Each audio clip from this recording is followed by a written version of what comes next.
ನಮ್ಮ ಹಿಂದಿನ ಪತ್ರಿಕಾ ಹೇಳಿಕೆಯಲ್ಲಿ ನಾನು ಹೇಳಿದ್ದೆ. ಅನಂತಪುರದ ಸಾಗರ ತಾಲೂಕಲ್ಲಿ ತಾಲೂಕು ಬಿಟ್ಟರೆ ಹೆಡ್ ಕ್ವಾರ್ಟರ್ ಬಿಟ್ಟರೆ ತಾಲೂಕು ಆಸ್ಪತ್ರೆ ಬಿಟ್ಟರೆ ನಮ್ಮ ಇಡೀ ಸಾಗರ ವಿಧಾನಸಭಾ ಕ್ಷೇತ್ರದಲ್ಲಿ ಅನಂತಪುರನೇ ಮೇನ್ ಅಂತ. ಯಾಕೆ ಅಂದರೆ ಮತ್ತು ಇಲ್ಲಿ NH ರೋಡು ಇರೋದ್ರಿಂದ, ನ್ಯಾಷನಲ್ ಹೈವೇ ಇರೋದ್ರಿಂದ ಇಲ್ಲಿ ಅಪಘಾತಗಳು ಭಾಳ ಅಪಘಾತಗಳು ಭಾಳ ಇಲ್ಲಿ ಎಲ್ಲೇ 15 ಕಿಲೋಮೀಟ್ರ್ ಈಚೆಗೆ ಎಲ್ಲೇ ಆದರೂ ಅನಂತಪುರಕ್ಕೆ ಬರೋದು. ಆದರೆ ಮೊನ್ನೆ ಸುಮಾರು 3-4 ಅಪಘಾತಗಳಾದಾಗ 108ಗೆ ಫೋನ್ ಮಾಡಿದ್ರೆ 108 ಇಲ್ಲ, ಇಲ್ಲಿ ಎಲ್ಲೋ ಬ್ಯಾಕ್ವರ್ಡ್ ತುಂಬ್ರಲ್ಲಿ ಎಲ್ಲೋ ಇದೆಯೇನೋ ಅಲ್ಲಿಂದ ಕಳಿಸ್ಕೊತಾರೆ, ಕಾರುಗಳಿಂದ ಕಳಿಸ್ಕೊತಾರೆ. ಅಲ್ಲಿಂದ ಕಳಿಸೋದಂಗೆ ಇಲ್ಲಿ ಅಪಘಾತ ಆದರೂ ಪೇಷಂಟ್ಗಳು ಹಿಡ್ಕೊಳಕ್ಕಾಗುತ್ತಾ? ಆಗಲ್ಲ. ಆದರೆ ನಮಗೆ ಹಿಂದೆ ಕಾವೂರು ತಿಮ್ಮಪ್ಪನವ್ರು ಇದ್ದಾಗ ಇತ್ತು, ಹಾಲಪ್ಪನವ್ರು ಇರ್ಬೇಕಾದ್ರೂ ಸಹ ಇಲ್ಲೇ ಒಂದು 108 ಇಲ್ಲೇ ಇತ್ತು.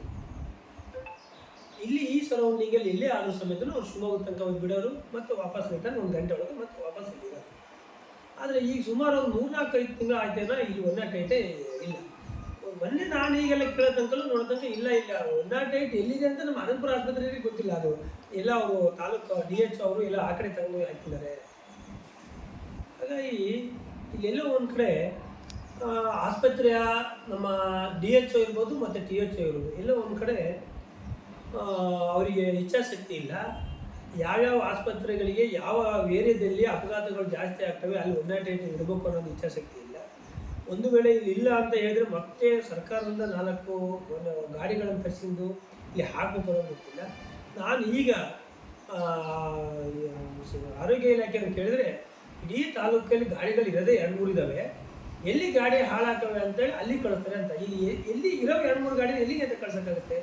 ಅವರು ತರಬೇಕಲ್ಲ. ಮುಂಚೆ ಎಲ್ಲೆಲ್ಲಿ ಇದ್ದವು ಆಯಾ ಪ್ಲೇಸಲ್ಲಿ 108 ಹೊಸ ಗಾಡಿ ತರಬೇಕಲ್ಲ. ಅವು ವೆಹಿಕಲ್ಲು ಹಾಳು ಹಾಕೋದು ಹೌದು. ಆದರೆ DHO ಮತ್ತು THO ಅವರು ಮುಂಜಾಗ್ರತವಾಗಿ ಜಿಲ್ಲಾ ಹೆಡ್ ಕ್ವಾರ್ಟ್ರಲ್ಲಿ 4 ಗಾಡಿನ 108ಗಳನ್ನು ಹೊಸ ತರಿಸಿಡ್ಬೇಕು. ಅವ್ರನ್ನ ಎಲ್ಲಿ ಹಾಳಾಗುತ್ತೆ ಅದು ರಿಪೇರಿ ಆಗೋವರೆಗೂ ಆ ಜಾಗಕ್ಕೆ ಕಳಿಸ್ಬೇಕಲ್ಲ. ಇವರು 108 ಹಾಳಾಗೈತೆ ಅಂತೇಳಿ ಅಪಘಾತಗಳು ಆಗೋದು ನಿಲ್ತಲ್ಲ, ಅಥವಾ ಆರೋಗ್ಯ ಹಾಳಾದಂಥವ್ರು ಇವರು 108 ಬರಲಿ ಅಂತ ಆಸ್ಪತ್ರೆಗೆ ಕರ್ಕೊಂಡು ಇರೋಕ್ಕಾಗುತ್ತಾ? ಹಾಗಾಗಿ ಈ ಅವ್ಯವಸ್ಥೆ ಇಡೀ ನಮ್ಮ ಸಾಗರ ತಾಲೂಕಲ್ಲಿ ಆಗಿದೆ. ಅದರಲ್ಲೂ ನಮ್ಮ ಅನಂತಪುರ ಆಸ್ಪತ್ರೆಯಲ್ಲಿ ಆಗಿದೆ. ನಾವು ಒಂದೇನು ಅಂದರೆ DH ಅವ್ರನ್ನ ಒತ್ತಾಯ ಮಾಡೋದೇನು ಅಂದರೆ, ಒಂದು ಇದನ್ನು ನಮ್ಮ ಅನಂತಪುರನ ಆಸ್ಪತ್ರೆ ಮೇಲ್ದರ್ಜೆಗೆ ಏರಿಸ್ಬೇಕು. ಯಾಕೆಂದರೆ ಇದು ಈಗ ಒಂದು ಹಂತ ಪ್ರಾಥಮಿಕ ಇದರಿಂದ ಸಮುದಾಯ ಭವನ ಅಂತ ಆರೋಗ್ಯ ಕೇಂದ್ರ ಅಂತ ಆಗಿದೆ. ಈಗ ತಾಲೂಕು ಮಟ್ಟದ ಆಸ್ಪತ್ರೆಯಲ್ಲಿ ಮೇಲ್ದರ್ಜೆಗೆ ಏರಿಸ್ಬೇಕು. ಇಲ್ಲಿ ಅತಿ ಹೆಚ್ಚಿನ ಜನಸಂಖ್ಯೆ ಇರೋ ಅಂಥ ಒಂದು ಹೋಬಳಿ ಅದನ್ನು ಮಾಡಬೇಕು. ಜೊತೆಗೆ ಇನ್ನು ಈ ತಿಂಗಳು 20ನೇ ತಾರೀಕು ಒಳಗಡೆ 108 ನಮಗೆ ಮುಂಚೆ ಬಿಟ್ಟಂಗೆ ಕಾಯಂ ಇಲ್ಲಿ ಬಿಟ್ಟಿಲ್ಲ ಅಂದರೆ ನಾವು DHO ಆಫೀಸ್ ಎದುರುಗಡೆ ನಾವು ನಮ್ಮ ಪಂಚಾಯಿತಿ ಸದಸ್ಯರು, ಅಧ್ಯಕ್ಷರು ಮತ್ತು ಸಾರ್ವಜನಿಕರು ಸೇರಿ, ನಮ್ಮ ಪಕ್ಷದ ಮುಖಂಡರೆಲ್ಲ ಸೇರಿ ನಮ್ಮ ಅಲ್ಲಿ ಹೋರಾಟ ಮಾಡ್ತೀವಿ. ಇದನ್ನು ನಮ್ಮ ಸಂಸದರ ಗಮನಕ್ಕೆ ತಂದು ಮತ್ತು ನಮ್ಮ ನಾಯಕರಾದ ಮಾಜಿ ಸಚಿವರು ಹಾಲಪ್ಪನವ್ರ ಗಮನಕ್ಕೂ ತರುವಂಥ ಕೆಲಸ ಮಾಡ್ತೀವಿ. ಸಂದರ್ಭ ಬಂದರೆ ನಮ್ಮ ನಾಯಕರು ಹಾಲಪ್ಪನವರು ಸಹ ಇದ್ರ ಹೋರಾಟಕ್ಕೆ ಪಾಲ್ಗೊಳ್ತಾರೆ. ಆದರೆ ಈ ಯಾವತ್ತು ಇಷ್ಟು ಆದರೂ ಸಹ ಈಗಿನ ಶಾಸಕರು ಇವ್ರಿಗೇನು ಗೊತ್ತೇ ಇಲ್ಲ. ಯಾಕೆಂದರೆ ಇವ್ರಿಗೇನು ಗೊತ್ತಿರೋದು ಅಂದರೆ, ಈಗ ಆವಾಗ ಸ್ಟಾರ್ಟಿಂಗ್ ಒಂದು ಹಂತ ಶಾಸಕರು ಆದ ತಕ್ಷಣವೇ ಅಧಿಕಾರಿಗಳ ವರ್ಗಾವಣೆಯಲ್ಲಿ ತೊಡಗಿ ಯಾರ್ಯಾರು ಎಷ್ಟೆಷ್ಟು ಕೊಡ್ತಾರೆ ಅವನ್ನ ಫಸ್ಟು ಮಾಡೋಣ, ಮುಂಚಿದ್ದನ್ನೆಲ್ಲ ಕಳಿಸ್ಬೇಕು.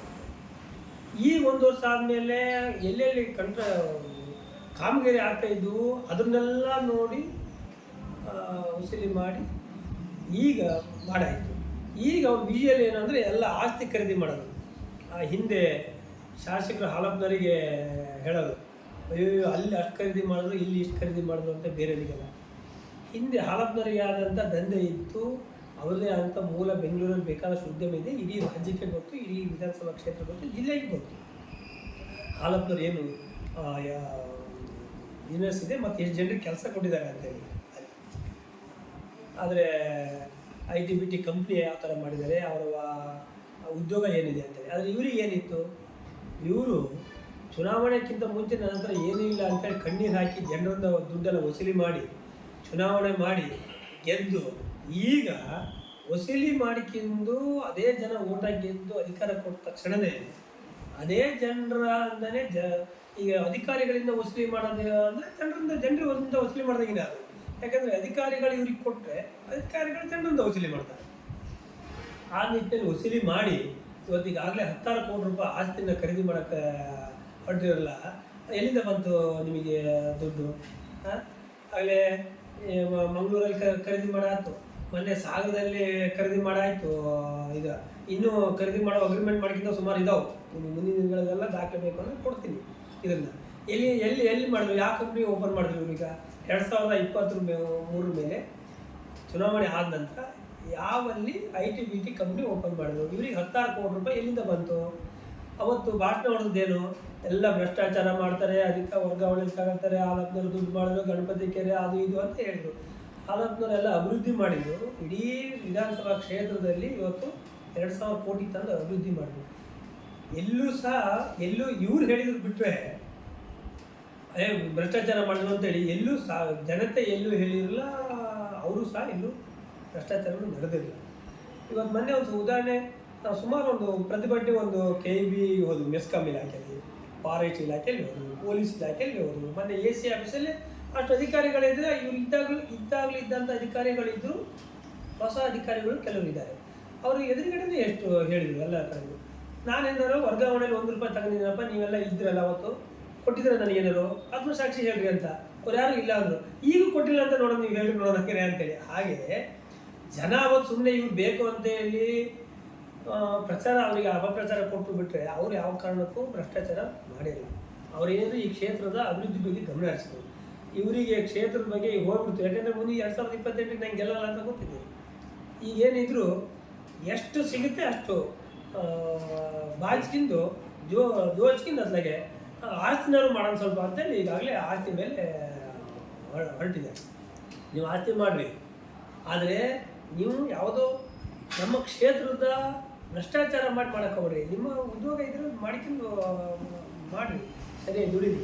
ಆದರೆ ನೀವು ಹೇಳಿರೋದು ಅವತ್ತೇನು, ನಾನು ಬಂದರೆ ₹1 ತಗೊಳ್ಳಲ್ಲ, ಭ್ರಷ್ಟಾಚಾರ ಇಲ್ಲ, ನನ್ನ ಹತ್ರ ನಾನು ದುಡ್ಡು ತಗೊಳ್ಳಲ್ಲ, ನಾನು ಭ್ರಷ್ಟಾಚಾರ ರಹಿತ ಆಡಳಿತ ಕೊಡ್ತೀನಿ, ನನಗೆ ಒಂದ್ಸರಿ ಅವಕಾಶ ಕೊಡ್ರಿ ಅಂತ ಹೇಳಿದ್ರಿ. ಆದರೆ ನೀವು ಮಾಡ್ತಿರೋದೇನು ಇವತ್ತು? 10,000 ಕೋಟಿ ಆಸ್ತಿ ಖರೀದಿ ಮಾಡೋಕ್ಕೆ ಎಲ್ಲಿಂದ ಬಂತು? ಮತ್ತು JJM ಏನಾದ್ರು ನೋಡಿದಾರಾ? ಕರೆದ್ರು. ಯಾಕಂದರೆ ಹಾಲಪ್ಪನವ್ರು ತಂದಿರೋದು 400-500 ಕೋಟಿ ರೂಪಾಯಿ ಇತ್ತು. ನೀನೇನಾರು ಮಾಡು, ನನಗೆ ಇಂತಿಷ್ಟು ಕೊಡೋದು. ಆ JJM ಏನಾಗಿದೆ, ಎಲ್ಲೆಲ್ಲಿ ಅರ್ಧ ಮಾಡಿದ್ರು ಅಲ್ಲೇ ಮಾಡಿದ್ರು, ಒಟ್ಟು ಸುಮ್ಮನೆ ತಗೊಂಡು ಬಿಲ್ ತಗೊಂಡು ಹೋದರು. ರಸ್ತೆಗಳು ಅಷ್ಟೇ, ಬಗರಕುಮ್ಮು 94C ಹೃತ್ಪತ್ರ, ಅದ್ರ ಬಗ್ಗೆ ಏನಾದ್ರು ಕಾಳಜಿ ಇದೆಯಾ? ಇವರಿಗೆ ಆದಾಯ ಎಲ್ಲಿ ಬರುತ್ತೆ ಅದನ್ನು ಬೆನ್ನೆತ್ತಿ ಹೋಗ್ತದೆ. ಅಷ್ಟು ಬಿಟ್ಟರೆ ಮತ್ತೆ ಬೇರೆ ಏನೂ ಇಲ್ಲ. ಯಾವುದೋ ಒಂದಿಷ್ಟು ಆದಾಯ ಯಾವಾಗ ಬರುತ್ತೆ ಅಂತ ನೋಡಿ ಅಲ್ಲಿ ಒಂದಿಷ್ಟು ದುಡ್ಡು ತಂದಿರ್ಬೋದು. ಅವ್ರಿಗೆ ಆಗಲೇ 5-10% ಮುಂಚೆನೇ ಫಿಕ್ಸ್ ಮಾಡ್ಕೊಂಡು ಹೋಗಾಗೆ, ನಮಗೆ ಇಂದಿಷ್ಟು ಕೊಟ್ಟರೆ ನಾನು ಅನುದಾನ ತರ್ತೀನಿ. ಈ ರೀತಿಯ ಸಾಗರದಲ್ಲಿ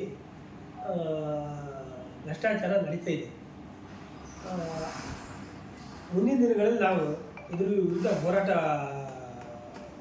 ಮಾಡ್ತೀವಿ. ಜನತೆಗೆ ಗೊತ್ತಾಗಬೇಕು. ಯಾಕಂದರೆ ಈ ತಾಲೂಕಿನ ಜನತೆ ಅವತ್ತು ಯಾವುದೋ ಕಾಗೋಡು ತಿಮ್ಮಪ್ಪನವ್ರು ನೋಡಿ ಕಾಂಗ್ರೆಸ್ ಪಕ್ಷ ಅಂತೇಳಿ ಒಂದ್ಸರಿ ಅವಕಾಶ ಕೊಡಬೇಕು ಅಂತೇಳಿ ಕೊಟ್ಟರೆ, ಈ ರೀತಿಯ ಭ್ರಷ್ಟಾಚಾರ ಮಾಡಿದರೆ ಮುಂದಿನ ದಿನಗಳಲ್ಲಿ ಜನ, ನಾವು ವಿರೋಧ ಪಕ್ಷದವರಲ್ಲ, ಜನ ಸಾರ್ವಜನಿಕರು ಸೇರಿ ವಿರುದ್ಧ ಹೋರಾಟ ಮಾಡೋಂಥ ಸನ್ನಿವೇಶ ಈಗಾಗಲೇ ಸೃಷ್ಟಿ ಆಗಿದೆ.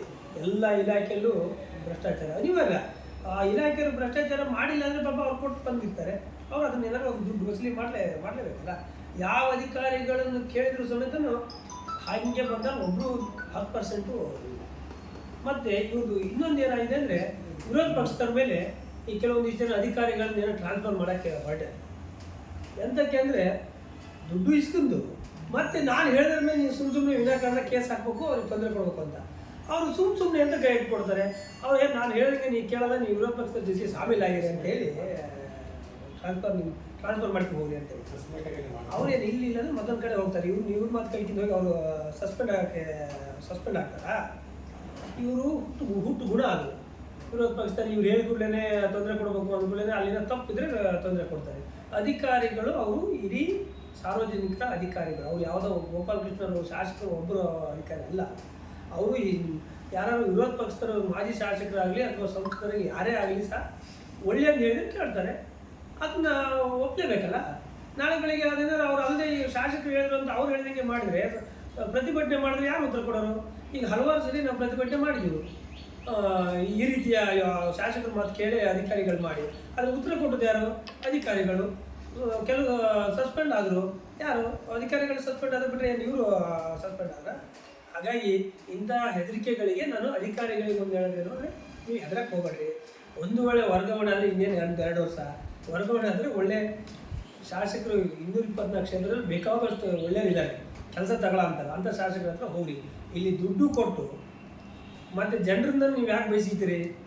ಹಾಗಾಗಿ ಇವರು 3 ವರ್ಷಕ್ಕೆ ಹೋಗುತ್ತೆ, ನೀವು 60 ವರ್ಷ ಇರೋದು. ಹಾಗಾಗಿ ಈ ಮೂಲಕ ಅಧಿಕಾರಿಗಳಿಗೆ ತಾವೇನೇ ಯಾವುದೇ ಒತ್ತಡ ಇದ್ದರೂ ನ್ಯಾಯಯುತವಾಗಿ ಪ್ರಾಮಾಣಿಕವಾಗಿ ಸೇವೆ ಕೊಡ್ರಿ. ತೀರಾ ಒಂದು ವೇಳೆ ವರ್ಗಾವಣೆ ಮಾಡ್ತೀನಿ ಆಯಿತು, ವರ್ಗಾವಣೆ ಮಾಡಿರಿ ಅಂತ ನೀವು ಹೇಳಿ ಬೇರೆ ಕಡೆ ಹೋಗಿ ಯಾರು ಒಂದು ಕಡೆ ಬರಲೇಬೇಕಲ್ಲ. ಎಲ್ಲೋ ಒಂದು ಕಡೆ ಮುಂದಿನ ದಿನಗಳಲ್ಲಿ ಇದೇ ರೀತಿ ಮುಂದುವರೆದ್ರೆ ಇನ್ನು 3 ವರ್ಷದಲ್ಲಿ ಸಾಗರಕ್ಕೆ ಅಧಿಕಾರಿಗಳೇ ನಾವು ಯಾರು ಬರಲ್ಲ, ನಮಗೆ ಸಾಗರ ಬೇಡ, ಈ ಶಾಸಕರು ಹೋಗೋ ತನಕ ಬರಲ್ಲ ಅನ್ನೋ ಸ್ಥಿತಿ ಈಗಾಗಲೇ ನಿರ್ಮಾಣ ಆಗಿದೆ. ಮುಂದಿನ ದಿನಗಳಲ್ಲಿ ಬರೋದೇ ಇಲ್ಲ, ಆ ಸ್ಥಿತಿ ಆಗುತ್ತೆ ಅಂತ ಹೇಳ್ತಾ ಅನ್ಕೊಂತ ಇದ್ದೀವಿ. ನೋಡೋಣ ಮಾಡಿ, ಜನ ಅವಕಾಶ ಕೊಟ್ಟಿದೆಯಲ್ಲ. ಈಗ ಕಾಂಪಿಟೇಷನ್ ಬಿದ್ದಿದ್ದೇನೆ, ಯಾರ ಮೇಲೆ ಬಿದ್ದಿದೆ ಗೊತ್ತಿಲ್ಲ. ಆಸ್ತಿ ಮಾಡ್ಬೇಕಂತ ಅಂತಿದ್ದರು, ಯಾರ್ಯಾರು ನೋಡ್ಯಾರ ಗೊತ್ತಿಲ್ಲ. ಹಾಗಾಗಿ ಈಗ ಫುಲ್ ಏನಿದ್ರು ಅವರಿಗೆ ಒಂದಿಷ್ಟು ಮಂಗಳೂರು, ಉಡುಪಿ, ಇನ್ನೇನೋ ಉಡುಪಿದ ಏನೋ ಮಾಡ್ಬೇಕು ಅಂತ ಇದ್ದಾರೆ ಅಂತ, ಅಲ್ಲೊಂದಿಷ್ಟು ಆಸ್ತಿನ ಈ ಸಾಗರದಲ್ಲಿ ಮಾಡಿದ್ದಾರೆ. ಸುಮಾರು ನಿಮ್ಮ ಮಗ ಎಲ್ಲೆಲ್ಲಿ ಎಷ್ಟು ಮಾಡ್ತಾರೆ ಮಾಡಲಿ, ಆದರೆ ಜನರಿಗೆ ತೊಂದರೆ ಆಗೋಂಥ ಕೆಲಸ ಮಾಡಬೇಡ್ರಿ. ನೀವು ಎಷ್ಟಾದ್ರೂ ಆಸ್ತಿ ಮಾಡಿರಿ, ಆದರೆ ಒಂದಿಷ್ಟು ಅಧಿಕಾರ ಕೊಟ್ಟ ತಪ್ಪಿಗೆ ಈ ರೀತಿಯ ಸಾರ್ವಜನಿಕ ದಿನನಿತ್ಯದ ಕೆಲಸಗಳಿಗೆ ಏನು ಬೇಕೋ ಅದನ್ನ ಅನಾನುಕೂಲ ಆಗದಂತ ಕಟ್ಟುನಿಟ್ಟಾಗಿ ನೋಡಿ. ಆಸ್ಪತ್ರೆಗಳು, ನಗರಕ್ಕೂ ಇರ್ಬೋದು, ಫಾರೆಸ್ಟ್ ಇಲಾಖೆ ಇರ್ಬೋದು, ಈ ರೀತಿಯ ಜನರಿಗೆ ತೊಂದರೆ ಆಗೋಂಥದ್ದು ಸ್ವಲ್ಪನಾದ್ರು ಗಮನ ಹರಿಸಿ ಅಂತ ಇನ್ನೊಂದು 2 ವರ್ಷನಾದ್ರು. ಯಾಕಂದರೆ ಇಲ್ಲಿ ಹೇಳಕ್ಕೆ ಮತ್ತೆ ಯಾರಿಲ್ಲ. ಕಾಗವಾಡ ತಿಮ್ಮಪ್ಪನವರು ಇದ್ರು, ಈಗ ನಮ್ಮ ಮಾಜಿ ಸಚಿವರು ಹಾಲಪ್ಪನವರು ಇದ್ದಾರೆ, ಹೋರಾಟ ಮಾಡ್ತಾರೆ. ಅವ್ರು ಹೋರಾಟ ಮಾಡಿದ್ರು ಬಂದರೆ ಹಿಂಗುಳ್ಳೆ ತಕ್ಷಣ ಅಧಿಕಾರಿಗಳಿಗೆ ಫೋನ್ ಮಾಡ್ತಾರೆ, ಹಾಲಪ್ಪನ ಹೇಳಿದ್ದು ಕೇಳಬಾರ್ದು. ಆದರೆ ಈಗ ನಮ್ಮ ನಾಯಕರು ಹೇಳಿದ್ದಾರೆ, ಮುಂದಿನ ದಿನಗಳಲ್ಲಿ ಯಾವ ಕಾರಣಕ್ಕೂ ಜನರಿಗೆ ಒಬ್ಬರಿಗೂ ಸಹ ತೊಂದರೆ ಆದರೆ ಅಲ್ಲಿ ಹೋರಾಟ ಕೂತು ನ್ಯಾಯ ಕೊಡಿಸೋಂಥ ಕೆಲಸ ಮಾಡೋಣ ಅಂತ ಹೇಳಿದ್ದಾರೆ. ಮತ್ತು ನಮ್ಮ ಸಂಸದರು ಸಹ ಇದ್ದಾರೆ. ಹಾಗಾಗಿ ಮುಂದಿನ ದಿನಗಳಲ್ಲಿ ಜನರಿಗೆ ತೊಂದರೆ ಆದಾಗೆ ನಾವು ಹೋರಾಟ ಮಾಡ್ತೀವಿ. ಆದರೆ ಜನ ಅಧಿಕಾರ ಕೊಟ್ಟದ್ದು ನೀವೇನು ಮಾಡಿದ್ರಿ ಅನ್ನೋದು ಅಷ್ಟೇ ನಮ್ಮ ಪ್ರಶ್ನೆ. ಇಲ್ಲಿ ಬೇರೆ ಏನಲ್ಲ, ಜನರಿಗೆ ನ್ಯಾಯ ಕೊಡಿಸೋದು ನಮಗೆ ಗೊತ್ತಿದೆ, ನ್ಯಾಯ ಕೊಡಿಸೋಂಥ ನಾಯಕರುಗಳು ನಮ್ಮ ಜೊತೆ ಇದ್ದಾರೆ. ಆದರೆ ನಿಮಗೆ ಅಧಿಕಾರ ಕೊಟ್ಟರಲ್ಲ, ನೀವೇನು ನ್ಯಾಯ ಕೊಡ್ತಾ ಇದ್ದೀರಿ ಅಂತ ನಮ್ಮ ಪ್ರಶ್ನೆ ಅಷ್ಟೇ. ಈ ಮೂಲಕ ನಾನು ಕೇಳಕ್ಕೆ ಬಯಸ್ತೀನಿ. ಇನ್ನೊಂದು ವಿಷಯ ಏನು ಅಂದರೆ, ಈಗ ಅವರು ನಿಗಮ ಮಂಡಳಿ ಅಧ್ಯಕ್ಷ ಆಗಿದ್ದಕ್ಕಾಗಿ ಎಸ್ಕಾರ್ಟ್ ತಗೊಳ್ಳಿ, ನನಗೇನು ಖುಷಿನೇ. ಆದರೆ ಆ ಎಸ್ಕಾರ್ಟಿನ ಉದ್ದೇಶ ಏನು ಅಂದರೆ, ಮಂತ್ರಿಗಳಿಗೆಲ್ಲ ಕೊಡೋದಿತ್ತು ಅಂದರೆ ಎಲ್ಲೋ ಒಂದು ಕಡೆ ಟ್ರಾಫಿಕ್ ಇರೋದು, ಅಲ್ಲಿ ಸೈರನ್ ಹಾಕಿ ಒಂದಿಷ್ಟು ಟೈಮ್ ಪಿಕಪ್ ಮಾಡಬೇಕು. ಅವ್ರು ಭಾಳ ಇಡೀ ರಾಜ್ಯ ಸುತ್ತಾಡಬೇಕು. ಆ ಕಾರಣಕ್ಕೋಸ್ಕರ ಆ ಎಸ್ಕಾರ್ಟ್ಗೆ ಸೈರನ್ ಹಾಕಿ ಸ್ವಲ್ಪ ಟ್ರಾಫಿಕ್ ಕ್ಲಿಯರ್ ಮಾಡ್ಕೊಂಡು ಹೋಗೋಕ್ಕೆ ಅಂತ ಇರೋದು. ಈಗ ಇವ್ರ ಹತ್ರ ಕೊಟ್ಟ ಮೇಲೆ ಅವ್ರಿಗೆ ಏನು ಹೇಳ್ಯಾರೆ, ಅವ್ರಿಗೆ ಮುಂಚೆ ಹೇಳಿರ್ಬೇಕು. ಅಲ್ಲೂ ಹಾಕ್ತಾರೇನೆ, ಎಲ್ಲ ಕಡೆ ಗೊತ್ತಿಲ್ಲ. ಇಲ್ಲಿ ಆನಂದಪುರ ಮಾತ್ರ ಮುಂಬಾಳ ಗೇಟಿಂದ ಹಾಕಿದ್ರು ಅಂದರೆ ಅಲ್ಲಿ ಎಡೆಯಲ್ಲಿ ಆಚಾಪುರ ತನಕ ಹಾಕ್ತಾರೆ. ಯಾರಿಗೆ ಗೊತ್ತಾಗಲಿ ಅಂತ ಹಾಕ್ತಾರೋ ಅಥವಾ ನಾನು ಬರ್ತಾ ಇದ್ದೀನಿ ಅಂತ ಹೇಳಿ ನೋಡಲಿ ಅಂತ ಹಾಕ್ತಾರೋ ಗೊತ್ತಿಲ್ಲ. ಆ ಉದ್ದೇಶ ಏನು ಅಂದರೆ, ಟ್ರಾಫಿಕ್ ಎಲ್ಲಿರುತ್ತೆ ಎದುರುಗಡೆ ವೆಹಿಕಲ್ ಅಲ್ಲಿ ಆದರೆ ಅಲ್ಲಿ ಹಾಕ್ತಾರೆ. ಇವರು ಮೊನ್ನೆ ಒಂದು ಕಡೆ ನೋಡಿದೆ, ನಾನು ಇಲ್ಲೇ ನೋಡಿದೆ ಆನಂದಪುರದಲ್ಲಿ. ಒಂದೇ ಒಂದು ಇಲ್ಲಿಂದ ಹಿಡಿದ ಎಡೆ ತನಕ ಒಂದು ಗಾಡಿ ಇಲ್ಲರಿ, ಎದುರುಗಡೆನೂ ಇಲ್ಲ, ಹಿಂದ್ಗಡೆನೂ ಇಲ್ಲ, ಮುಂದ್ಗಡೆನೂ ಇಲ್ಲ. ಆದರೆ ಸೈರನ್ ಹಾಕಿ ಹೋಗ್ತಾ ಇದ್ದಾರೆ. ಹಾಗಾಗಿ ಎಲ್ಲ ಒಂದು ಕಡೆ ಈ ಹಿಂಗೆಲ್ಲ ಹೇಳೋದು ಎಂಥದ್ದು ಯಾಕೆ ಸಿಕ್ಕರೆ ಏನೋ ಅಂತೇಳಿ ಹಂಗೆ ಆಯ್ತು. ಇದೇನಾಯ್ತಂದರೆ, ಒಂದು ಪೊಲೀಸ್ ಜೀಪ್ ಕೊಟ್ಟು ಸಣ್ಣ ಮಕ್ಕಳ ಕೈಯಲ್ಲಿ ಆಟದ ಸಾಮಾನು ಸಿಕ್ಕಾಗ ಆಯ್ತು ಇದರಲ್ಲಿ. ಹಾಗಾಗಿ ಎಲ್ಲೋ ಒಂದು ಕಡೆ ಎಲ್ಲವನ್ನೂ ಇತಿಮಿತಿಯಲ್ಲಿ ಬಳಸ್ಬೇಕು. ಅವಕ್ಕೆಲ್ಲ ಇವತ್ತು ನಾವು ಕಾಗವಾಡ ತಿಮ್ಮಪ್ಪನ ಜೊತೆ ಇದ್ದಂಥವ್ರು, ಹಾಲಪ್ಪನವರು ಮಂತ್ರಿ ಆದಂಥವ್ರು, ಇವತ್ತು MP ಅವರು ಸಹ ಎಸ್ಕಾರ್ಟ್ ಇದೆ.